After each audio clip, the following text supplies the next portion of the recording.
जय माता दी। जय मां कामाख्या।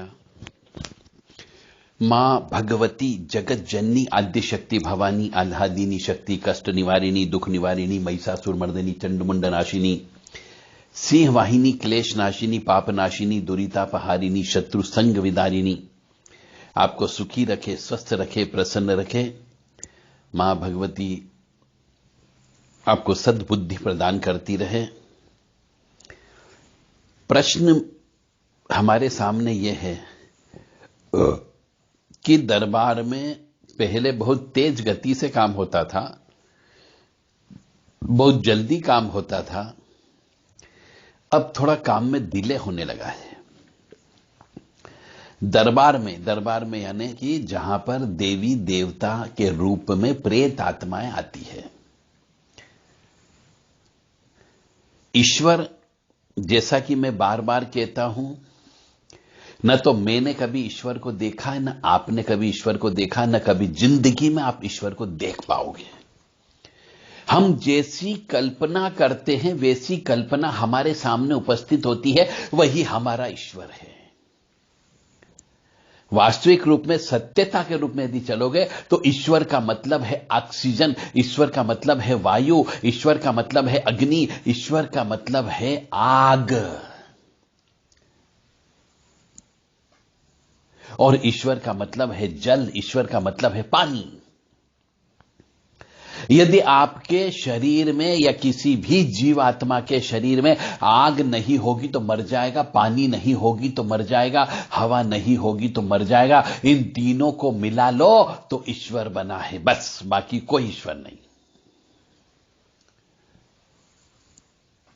आप हवा को महसूस कर सकते हो पर उसका कोई आकार नहीं दे सकते। आप अग्नि को महसूस कर सकते हो पर कोई आकार नहीं दे सकते। आप पानी का कोई आकार नहीं दे सकते हो, महसूस कर सकते हो। बस ये महसूस करना ही वास्तविक रूप से ईश्वर है,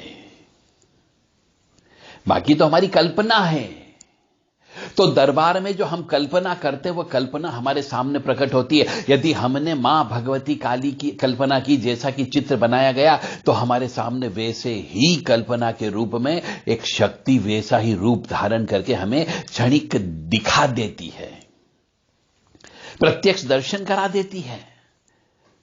यदि मैंने इमेजिन किया है कि मुझे उड़ते हुए हनुमान जी की साधना करना है, तो मैं उड़ते हुए हनुमान जी को ही देखूंगा, क्योंकि मैं अपने शरीर से, अपने मन, कर्म, वचन से जैसी कल्पना करता हूं वैसी कल्पना ही मेरे सामने साकार रूप में उपस्थित हो जाती है। बस वही सिद्धि कहलाती है।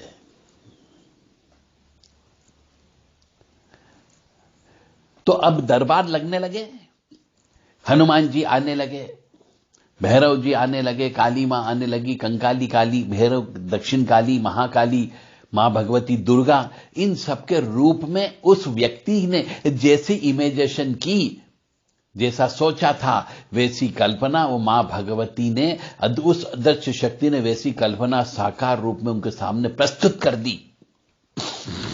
तो दरबार चलने लगे। अब दरबार में यदि मां, अधिकतर दरबार 80 क्या 90% दरबार मां भगवती काली मां के दरबार होते हैं। क्यों काली मां के क्यों हुए? हनुमान जी के दरबार क्यों नहीं हो सकते? भैरव बाबा के दरबार क्यों नहीं हो सकते 90%? दुर्गा मां के या ज्वाला मां के क्यों नहीं हो सकते हैं?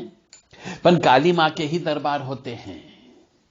उसके पीछे का भी कारण होता है, क्योंकि काली मां का मतलब ही ऐसी शक्ति, ऐसी आत्मा जो कभी अकाल मृत्यु को प्राप्त हुई थी, चाहे सांप के काटने से हुई, पानी में डूब करके मरने से हुई, किसी बच्ची के रूप में वो मृत्यु हो गई थी, कुएं में कूदने से होगी, पानी में डूबने से होगी, किसी की हत्या करने से होगी, हिंसक पशुओं के द्वारा मारे जाने पर हो गई, या फिर कोई ऐसी बीमारी ने जकड़ने की वजह से उस कन्या की मृत्यु हो गई, तो वही कन्या जप तप करके जब परमपिता परमात्मा से शक्ति प्राप्त कर लेती है, तो वही काली के रूप में आपके सामने उपस्थित हो जाती है। या फिर जिन घरों में बलि दी जाती रही, जिन कुल के अंदर बकरे बकरी की बलि दी जाती रही, जिन कुल के अंदर बकरों की बलि दी जाती रही, वहां पर भी ये शक्तियों का आना जाना बहुत ज्यादा होता है।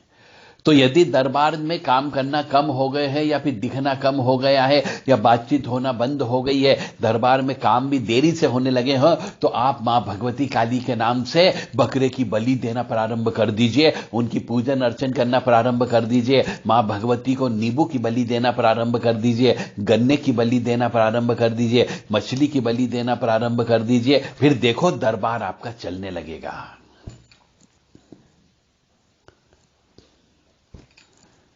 आपने जितनी बार भी मां भगवती के स्वरूप वाली उस आत्मा से, जिसको हम मां कहते हैं, यदि उनसे आपने जितनी बार भी काम कराए, उतना आपको उतारे शमशान पहुंचाना पड़ते हैं।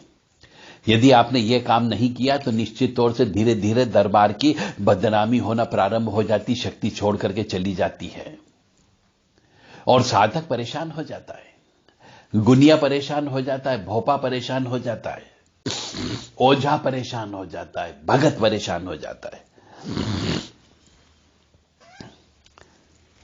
इसीलिए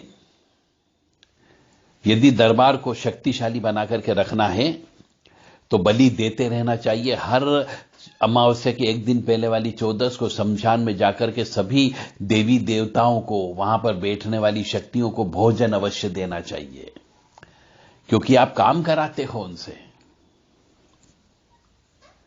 ये सब शक्तियां सिद्ध आत्माएं हैं, जो परोपकार के लिए आपके शरीर का प्रयोग करके, आपके शरीर के अंदर प्रवेश करके, आपके माध्यम से बात करके परोपकार करने का काम करती है। तो ये जिनसे ये खुद भी काम करती है और जिनसे काम करवाती है, उन सबको भेंट पूजा देना होती है। और यदि आप भेंट पूजा नहीं देते हो तो धीरे धीरे आपकी शक्तियां आपके को साथ छोड़ करके चली जाती है।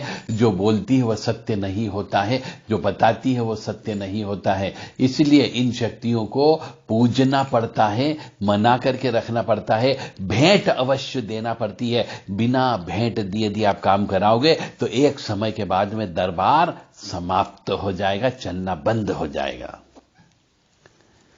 तो ये उपाय है, करो।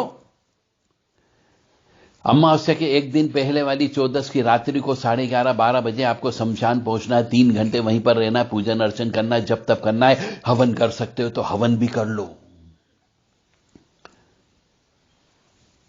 वहां पे ज्यादा से ज्यादा दीपक लगाने का काम करें।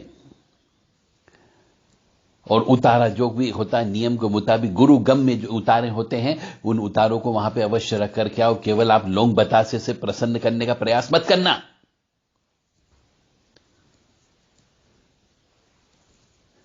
मां भगवती के रूप स्वरूप वाली, काली मां के स्वरूप वाली जितनी भी सिद्ध आत्मा हैं, उन सबको पूरा श्रृंगार लगता है, पूरा सामान लगेगा। उनकी साथ चलने वाली सभी व्यक्तियों का सामान लगेगा। केवल 4-5 सामान देने से काम नहीं चलेगा। इसलिए दरबार धीरे धीरे बैठ जाते हैं।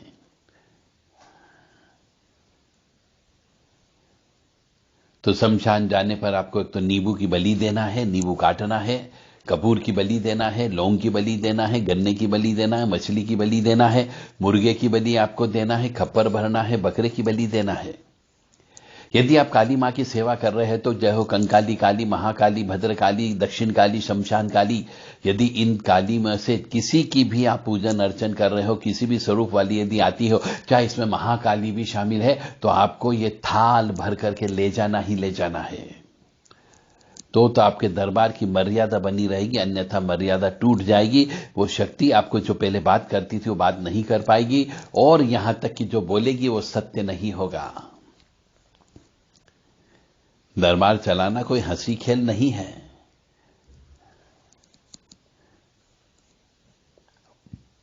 जय माता दी।